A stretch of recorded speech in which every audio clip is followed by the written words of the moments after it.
Hi everyone and welcome back to my channel. I know it's been a while since I've posted, but with so many sports ramping up, whether it be the Cricket World Cup, the Euros, or now the Olympics, I thought it was super timely to make this video considering that Emma Hayes just dropped the new US Women's National Team roster and it definitely has quite a few surprises that I thought would be fun to talk about. So let's get into it. So, there were two main reasons I always thought this Olympic roster was going to look different. Number one is the fact that the Olympic roster is just smaller than other tournaments like the World Cup, the She Believes Cup, or the Gold Cup. With that 18-person capacity, questions about who makes the roster change. Because with a team like the US that has so much depth and so much talent, the question when someone doesn't make the roster is not going to be why were they not good enough. It's more who would you have removed to have included this person. And that totally changes the dynamic because there's so many people who could have contended for the spots that were on this roster. And then the second main thing is the fact that this is a new Emma Hayes era and it's her first tournament with the team, and she's had a very short amount of time with them so far to assess the talent. And she's definitely been tasked with this job as a head coach to kind of change the trajectory of the US, which is going into a sort of decline from its past glory. So making those changes and kind of guiding the US into that new era somewhat involves taking bolder steps that maybe like Vlatko Andonovski was not able to take. And so that's also going to change the dynamic of how you see them going into this Olympics. Continuing along that same train of thought, the thing with the Olympics is that there are only 12 teams. So every team that is qualified for the Olympics is already a high quality team. Just look at the US group with Australia, Germany, and Zambia. That means that Emma Hayes has to pick a team that's going to get on the ground and get running and get swinging and get winning games. So who is going to put them in the best position to do that? That is always the question. But anyways, let's dive a little into the specific choices she made in her roster. Number one, Crystal Dunn being brought in as a forward, or at least being written as a forward on the roster organization that was released.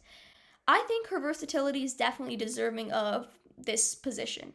Considering that for the Portland Thorns, she plays a completely different position than for the US Women's National Team, and she's excelled in both, I have no doubt she can excel in that forward position as well. I also think that she's somewhat of a strategic choice in that role because she's able to press defensively from the front, which is a pretty important skill, I would say, that I can see Hayes, due to her style, wanting to use. But more generally, I also think that this choice of putting her as a forward doesn't necessarily need to be so strict because for the roster spot or the way you organize it when you release it, I can see her putting Crystal Dunn there. But I also can see her utilizing Dunn in a more fluid way as the tournament goes on. But I guess we'll have to see how that pans out. Second is Alex Morgan's lack of inclusion on the alternate list.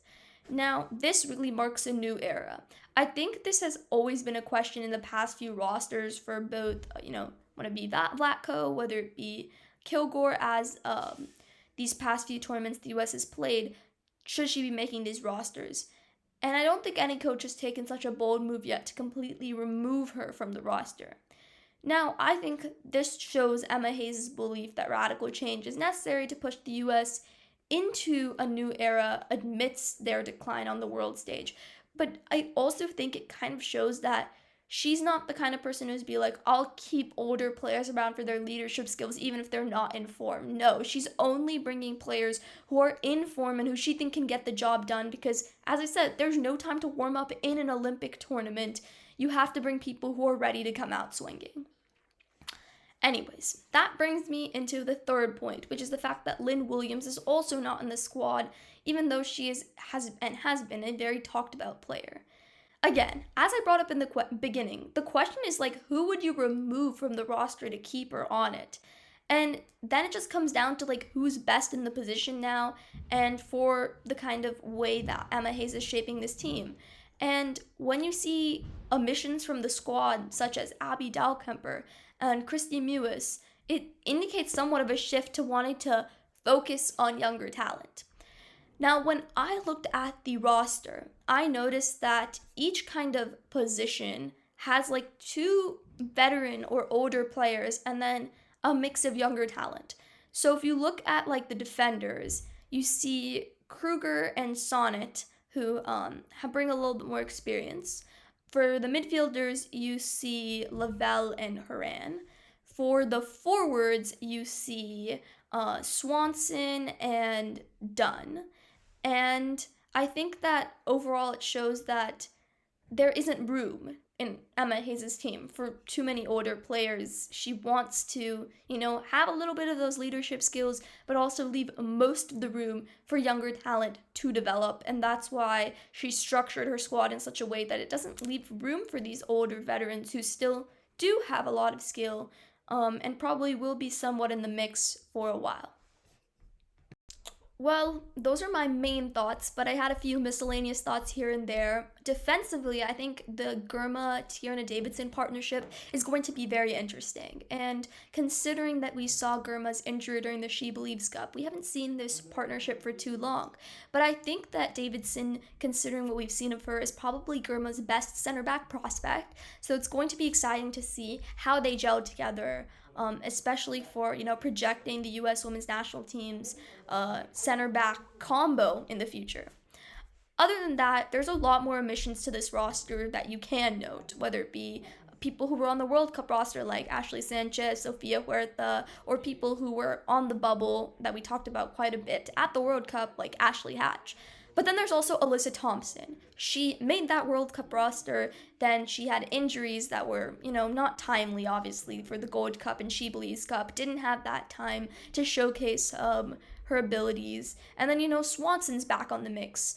Because when you think back to it, the whole reason Alyssa Thompson kind of had that opening spot for the World Cup was due to Swanson's absence because of her injury.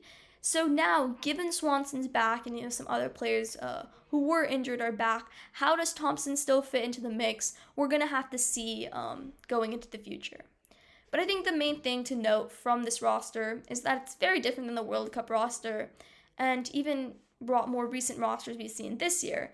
And it seems that Emma Hayes has had to make some decisions with balancing, older players and the value they bring, but also tightening the reins a little bit with letting older players just sit around and kind of forcing the U.S. into their future by bringing in younger, exciting players who seem like they're hungry and want this.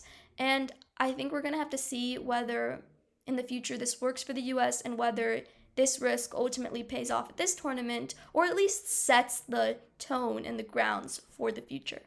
So thank you for watching. Stay tuned for more content and comment your Olympic thoughts down below. Thank you.